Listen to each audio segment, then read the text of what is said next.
ყველა მებაჟე და ცოდვილი მიუახლოვდა მას და უსმენდა. ფარისეველნი და მწიგნობარნი ბუზღუნებდნენ და ამბობდნენ.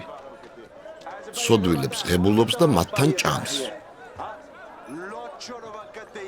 მან კი უთხრა მათი გავი. რომელიმე თქვენგანს რომ 100 ცხვარი ჰყავდეს და ერთი დაეკარგოს. განა არ დატოვებს 99 უდაბნოში და არ წავა დაკარგულის საძებრად ვიდრე არ იპოვის.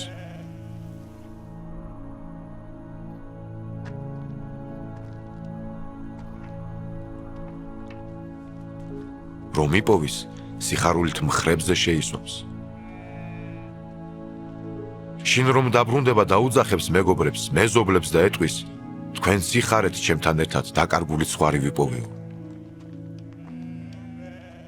თქვენ გეუბნებით, რომ ასევე უფრო მეტი სიხარული იქნება ზეცაში ერთი ცოდვილის გამო, რომელმაც მოინანია, ვიდრე იმ 99 მართლის გამო, რომელთაც მონანიება არ სჭირდებათ.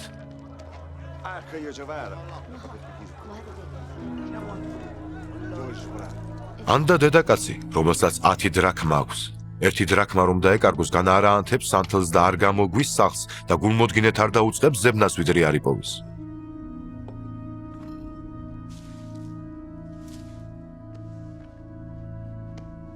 როცა იპოვის, დაუძახებს დობილებს და მეზობლებს და ეტყვის, ჩემთან ერთად იხარეთ, ვინაიდან ვიპოვე დაკარგული დრაქმაო. თქვენ გეუბნებით, ასევე იქნება სიხარული ღვთის ანგელოზებთან ერთი მონანიე ცოდვილის გამო.